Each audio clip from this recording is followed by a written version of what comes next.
Hello guys, नमस्कार, जय हिंद। स्वागत है आपका मेरे यूट्यूब चैनल पे जिसका नाम है सौरवी एजुकेशन हब। तो देखिए बच्चों, आज हम पढ़ रहे हैं हमारी क्लास 8th का जो चैप्टर 9 है साइंस का, घर्षण यानी फ्रिक्शन। इसके क्वेश्चन आंसर आज हम पढ़ने वाले हैं, मतलब एक वन शॉट वीडियो रहने वाला है। पूरे चैप्टर के इंपॉर्टेंट क्वेश्चन एक ही वीडियो में आपको मिलेंगे। आप लोगों को क्या करना है, चैनल को सब्सक्राइब करना है और बेल आइकन पे जरूर क्लिक करना है। चलना है मेरे साथ वीडियो की ओर। तो देखिए बच्चों, फर्स्ट क्वेश्चन है रिक्त स्थानों की पूर्ति करिए।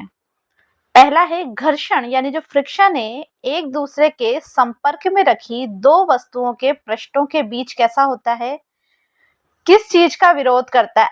आपस की गति का, यानी आपेक्षित गति का। किसका बच्चों?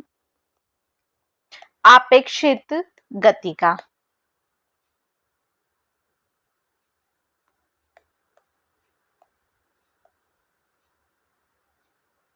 किसका विरोध करता है? आपेक्षित गति का। ये देखिए मैं हाईलाइट कर रही हूं।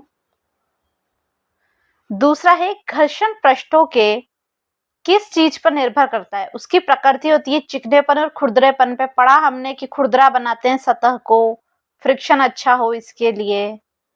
ठीक है। तीसरा है घर्षण से क्या उत्पन्न होती है? मैंने स्पेस एक बार आपको बताया भी था, चैप्टर पढ़ाया था तब, कि अगर अपनी दोनों हथेलियों को रब करते हैं तो क्या होती है, हीट हो जाती है ना, गर्म हो जाती है हथेली, तो क्या उत्पन्न होती है बच्चों? ऊष्मा। क्या उत्पन्न होती है? ऊष्मा। उसके बाद है कैरम बोर्ड पर पाउडर छिड़कने से क्या कम हो जाता है? उसका घर्षण कैसा हो जाता है? कम हो जाता है। क्या हो जाता है बच्चों? घर्षण कम हो जाता है। उसके बाद है सर्पी घर्षण स्थैतिक घर्षण से क्या होता है? सर्पी घर्षण स्थैतिक घर्षण से कैसा होता है? कम होता है। क्या होता है बच्चों? कम।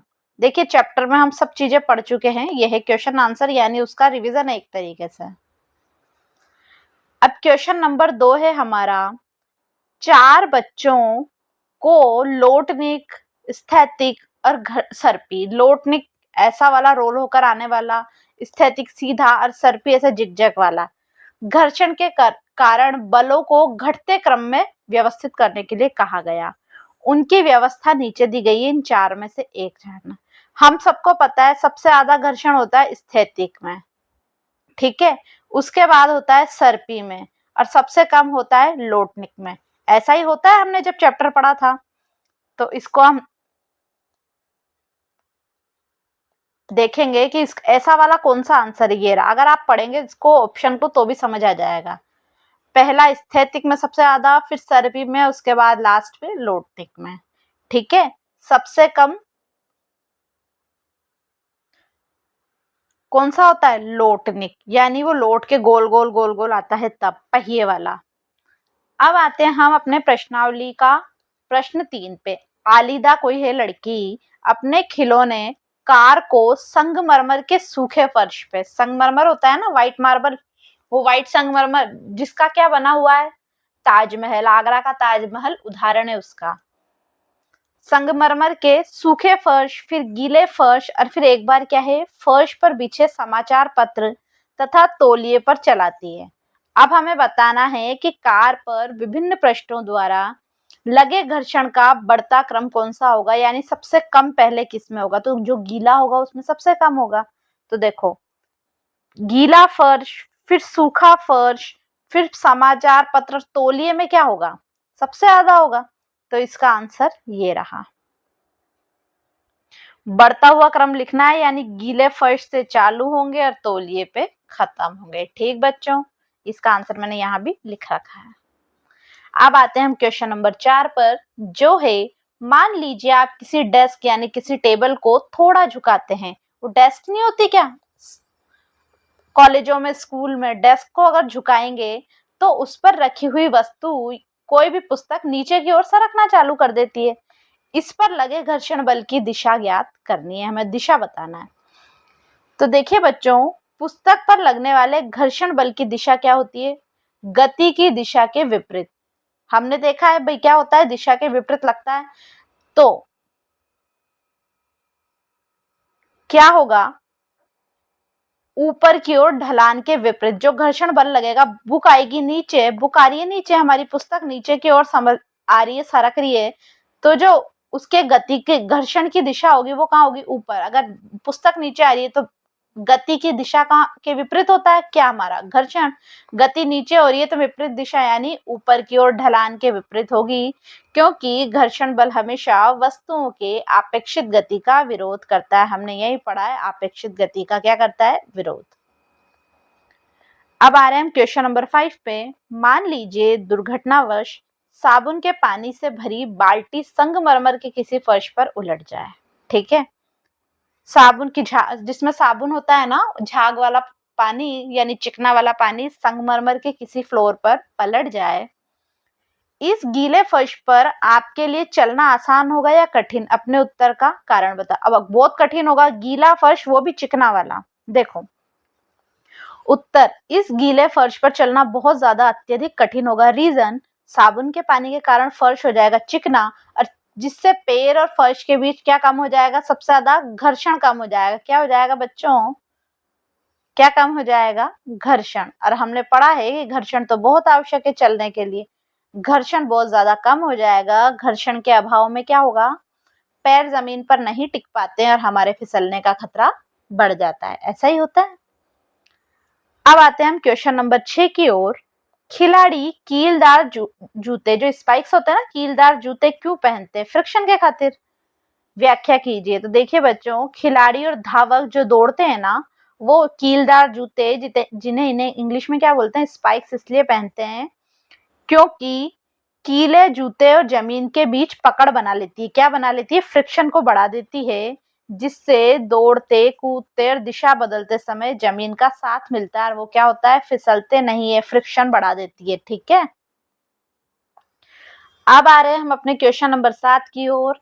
इकबाल को हल्की पेटी का धकेलनी है, यानी कोई पेटी होगी, यानी कोई बॉक्स, इकबाल को हल्का सा धकेलना है, तथा सीमा को उसी फर्श पर, एक लड़की और है सीमा, उसको क्या है, उसी फर्श पर भारी पेटी का धकेलनी है। कौन अधिक घर्षण बल अनुभव करेगा और क्यों? तो देखो बच्चों, जिससे भारी पेटी का धकेलनी है वो ज्यादा घर्षण बल अनुभव करेगी ना, क्योंकि उसको धक्का लगाने में भी एनर्जी ज्यादा लगेगी, क्योंकि भारी पेटी है। तो जो लड़की सीमा है वो अधिक घर्षण बल अनुभव करेगी। अब क्यों, यानी कारण है, भारी पेटी का फर्श को अधिक बल से नीचे की ओर दबाती है, नीचे ज्यादा उसमें बल है, जिससे दोनों संपर्क सतहों के बीच अनियमितताओं यानी इंटरलॉकिंग अच्छी हो जाती है। किनके, भारी पेटी का और फर्श के बीच, इसलिए क्या होता है, घर्षण बल बढ़ जाता है, क्योंकि उसमें वजन भी है और वो जमीन से बहुत ज्यादा मजबूती से जुड़ी हुई है। अब आते हैं हम हमारे क्वेश्चन नंबर 8 की ओर। व्याख्या कीजिए यानी एक्सप्लेन करें, सर्पी घर्षण स्थैतिक घर्षण से कम क्यों होता है? तो देखिए बच्चों, इसका जो आंसर है वो है, जब कोई वस्तु सरकना शुरू कर देती है तो उसके संपर्क पृष्ठों को फर्श के संपर्क बिंदुओं में धंसने का पूरा समय नहीं मिलता है। देखो सरकना शुरू हो जाती है तो क्या होता है, फटाफट फटाफट सरकती रहती है, उसके बिंदुओं को फर्श पे धंसने का समय नहीं मिलता है, इसलिए संपर्क बिंदुओं का जो इंटरलॉकिंग अंतर ग्रंथन होता है बहुत कम हो पाता है। इसी कारण क्या है, सर्पी घर्षण स्थैतिक घर्षण से कुछ कम होता है। ठीक बच्चों, अब आ रहे हैं हमारे क्वेश्चन नंबर 9 की ओर। वर्णन कीजिए, घर्षण किस प्रकार शत्रु और मित्र दोनों है? इसके तो मैंने बहुत अच्छा सा एक डायग्राम बना के भी आप लोगों को बताया था। मित्र के रूप में घर्षण के कारण ही हम जमीन पर चल पाते हैं, पेन पेंसिल से लिख पाते हैं, जो वाहन होता है उनमें ब्रेक लगा पाते हैं और वस्तुओं को पकड़ पाते हैं। अब आते हैं हम शत्रु के रूप में। घर्षण के कारण ही मशीनों के पुर्जे घिस जाते हैं। मैंने बताया था, हम ऑयलिंग करते हैं, ग्रीस डालते हैं, अत्यधिक उष्मा उत्पन्न होने से उनकी ऊर्जा की हानि होने लगती है। जूते के तले हैं ये तवे नहीं है, ये बच्चों हैं जूते के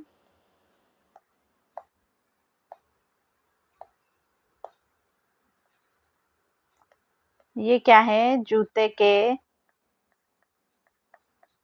तले, और टायर भी घिस जाते हैं। तो क्या है, अगर जूते के तले घिस जाते हैं तो पैर स्लिप हो जाता है, हमारा जूता स्लिप होने का डर लगा रहता है। टायर घिस जाते हैं तब भी चेंज कराना पड़ता है ना, क्योंकि टायर स्लिप मारने लगते हैं किसी भी गाड़ी के।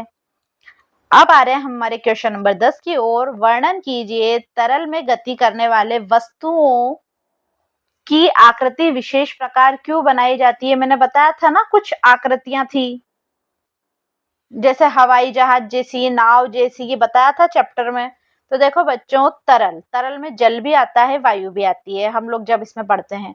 में गति करते समय वस्तुओं को तरल घर्षण का सामना करना पड़ता है, इसको अलग से वर्ड कर्षण भी बोलते हैं, ठीक है। इस प्रतिरोध को कम करने के लिए और ऊर्जा की बचत करने के लिए वस्तुओं की आकृति कैसे बनाते हैं, आगे से नुकीली यानी तीखी और बीच से चौड़ा यानी कैसा बनाते हैं, धारा प्रवाह जैसी बनाया जाता है, ताकि क्या हो, ऊर्जा की बचत हो और प्रतिरोध क्या हो, कम हो। ठीक बच्चों, ये हो गया हमारा चैप्टर कंप्लीट, घर्षण। इसके बाद हम मिलते हैं आपसे नेक्स्ट चैप्टर के साथ नेक्स्ट वीडियो में। तब तक आप लोगों को क्या करना है बच्चों, देखो तब तक आप लोगों को करना है इस चैनल को सब्सक्राइब, बेल आइकन पे क्लिक करना है, अपने दोस्तों में वीडियो शेयर करनी है, हमारी वीडियोस को लाइक करना है और कमेंट करके हमें जरूर बताना है कि आपको हमारी वीडियोस कैसी लग रही है। तो बच्चों मिलते हैं नेक्स्ट वीडियो में, तब तक के लिए बाय।